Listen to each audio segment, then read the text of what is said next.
Job లేక ఇబ్బంది పడుతున్నారా? అయితే మెడికల్ కోడింగ్ మీకు మంచి ఆప్షన్. వెంటనే కాల్ చేసి కోర్సులో జాయిన్ అవ్వండి.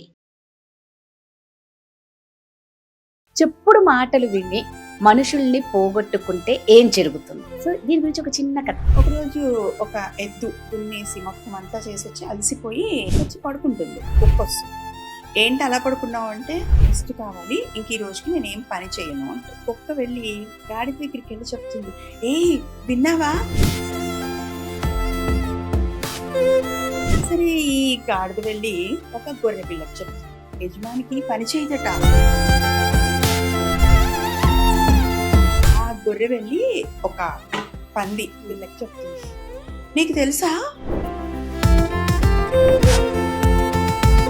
యజమాని ఆ కత్తి పట్టుకుని వెళ్ళి ఆ ఎద్దుని, నేను చెప్పింది మీకెలా అర్థమవుతుందో మీ ఆలోచన దానికి జోడించి ఇంకొంచెం. 5 years IdeasLogist digital media network Suman టీవీకి స్వాగతం. ప్రస్తుతం మనతో psychologist and story teller Shailaja Visamshetty గారు ఉన్నారు. సో అమ్మని అడిగి మనం బోల్డ్ అన్ని కథలు తెలుసుకుందామండి. ఎవరు కథల్ని మాత్రం మిస్ అవ్వకండి. నమస్తే అమ్మ. నమస్తే. అమ్మ కథలు చెప్తే చాలా బాగుంటది. నేను ఎన్నోసార్లు అనుకుంటాను, చక్కగా పిల్లల్ని ఆకట్టుకునేలాగా ఉంటుంది. ఇలా ఇలా యాక్షన్ చేస్తూ, అదే కదా కావాల్సింది. ఇప్పుడు పిల్లలకి కథలు కరువైపోయాయమ్మా. నిజంగా ఒక మనిషి చెప్పడం వేరు, మనం ఒక యూట్యూబ్ లో వీడియోస్ ఒక కార్టూన్ రూపంలో చూపించడం వేరు. అవును.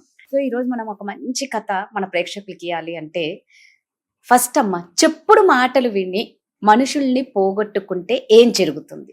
నిజంగా ఒకరు చెప్పింది మన గురించి, అది రిలేషన్ లో కానీ, ఫ్రెండ్షిప్ లో కానీ, నైబర్స్ కానీ, జాబ్ చేసే చోట ఎక్కడైనా సరే ఈ చెప్పుడు మాటలు చెప్పే వాళ్ళు ఒక్కలైనా ఉంటారు.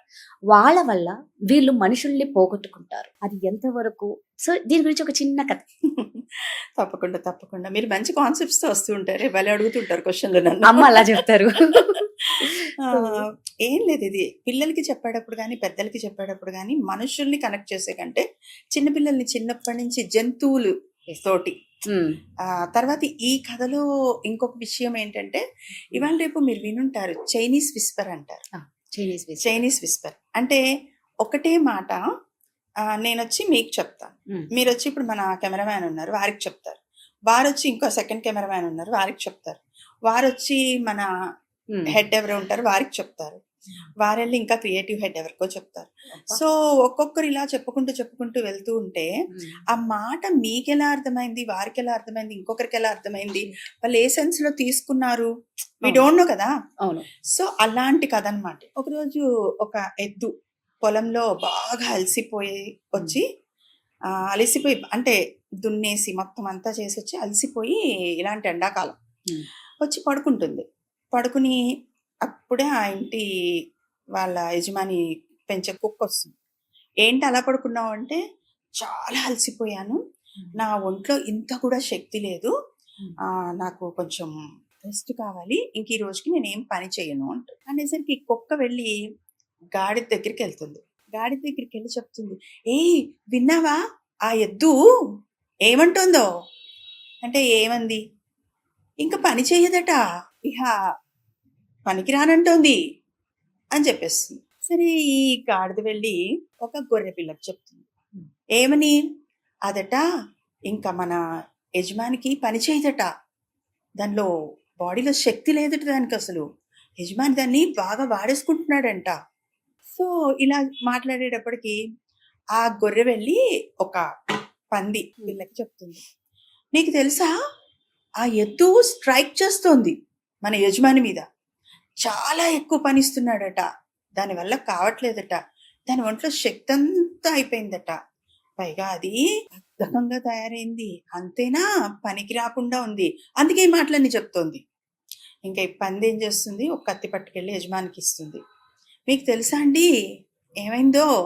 ఆ ఎద్దు మిమ్మల్ని అనరాని మాటలు అంటోంది, మీరు వాడేసుకుంటున్నారట, మీరు దాన్ని పట్టించుకోవటం లేదట, సరైన ఆహారం పెట్టట్లేదట, పని గంటలు ఎక్కువ చూపిస్తున్నారట, ఇలా ఇక ఒకదాని మీద ఒకటి చెప్పేసుకుంటే ఇంకా యజమాని ఆ కత్తి పట్టుకుని వెళ్ళి ఆ ఎద్దుని నరికేయడానికి రెడీ అవుతాడు. మీకు అర్థమైందా ఇప్పుడు? ఒక మాట ఎలా అన్ని రకాలుగా వెళ్ళిపోయింది. మామూలుగా ఒక వస్తువు, కూరగాయల వాడు రైతు దగ్గర నుంచి కూరగాయల బండి వాడి వరకు, మార్కెట్ వరకు ప్రైజెస్ ఎలా పెరుగుతాయో ఈ మాటలు కూడా పెరుగుతున్నాయి చూడమ్మా, ఒక నోటి నుంచి ఇంకో నోటికి పెరుగుతున్నాయి. సో ఆ. ఇది ఇలా వచ్చేసరికి పాపం వెళ్ళి యజమాని ఆ ఎద్దుని చంపేస్తారు. అంటే ఇక్కడ కథ కాబట్టి ఇలా చెప్పగలిగాం. నిజంగా. అదే మనమైతే మనుషులమైతే ఎక్కడి నుంచి వచ్చింది, ఇది నిజమా, ఇది అబద్ధమా, అది ఇన్ని కూడా రోజులు స్నేహంతో ఉన్నారు కదా Right.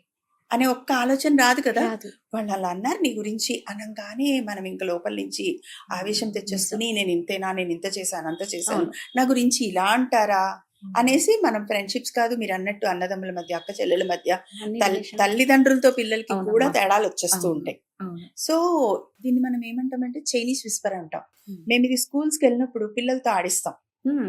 వినండ్రా పిల్లలు, 10 మంది పిల్లల్ని నుంచో పెడతాం, అటు తిరిగి నుంచుంటారు పిల్లలు. Hmm. నుంచుని ఒక్కరికి చెప్తాం ఒక చిన్న విషయం, ఆ. వాళ్ళు రెండో వాళ్ళని తట్టి చెప్పాలి, మూడో వాళ్ళని తట్టి చెప్పాలి. ఇక్కడ మనము కారు 100 కిలోమీటర్ల వేగంతో రోడ్డు మీద వెళ్తుంటే Hmm. మనకి సడన్ గా ఒక ఎద్దో కుక్కో ఏదో అడ్డం వచ్చింది, సడన్ బ్రేక్ వేసేసరికి సేవ్ అయ్యారు అని చెప్పామనుకోండి. Hmm.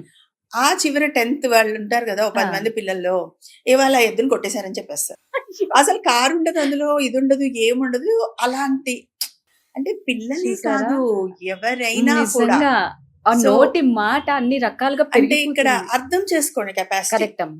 నేను అవును. చెప్పింది మీకు ఎలా అర్థం అవుతుందో అవును. మీ మీ Hmm. ఆలోచన దానికి జోడించి Hmm. ఇంకొంచెం కలుపుడే కలుపుడే, కొంచెం ఉప్పు, కొంచెం పెప్పర్, నిజంగా ఉప్పు పెప్పరు తర్వాత కావాలంటే ఇప్పుడు మనం ఏమంటాము దాన్ని చాట్ మసాలానా చాట్ మసాలా.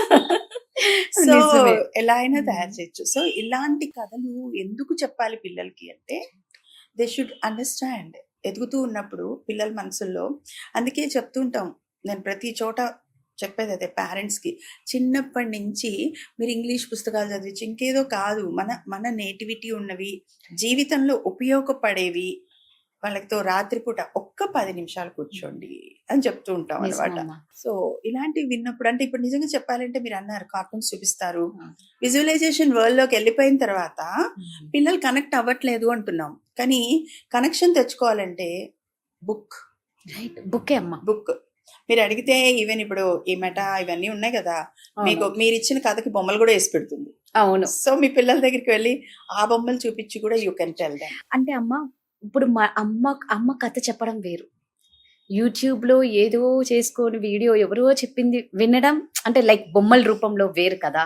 సో అందుకే అప్పట్లో అమ్మమ్మ కథలు చెప్తుంది అంటే ఎంత ఆతృతతో ఉంటారో పిల్లలు. మీకు ఇప్పుడు చూడండి భారతం గాని రామాయణం గాని మీరు విన్నవే కదా, అలా విన్నవే కదా, అంతే. అలా వింటూ పెరిగినవే. చందమామ నిజం. కథలు అలా వింటూ పెరిగి చదువుతూ పెరిగినవే.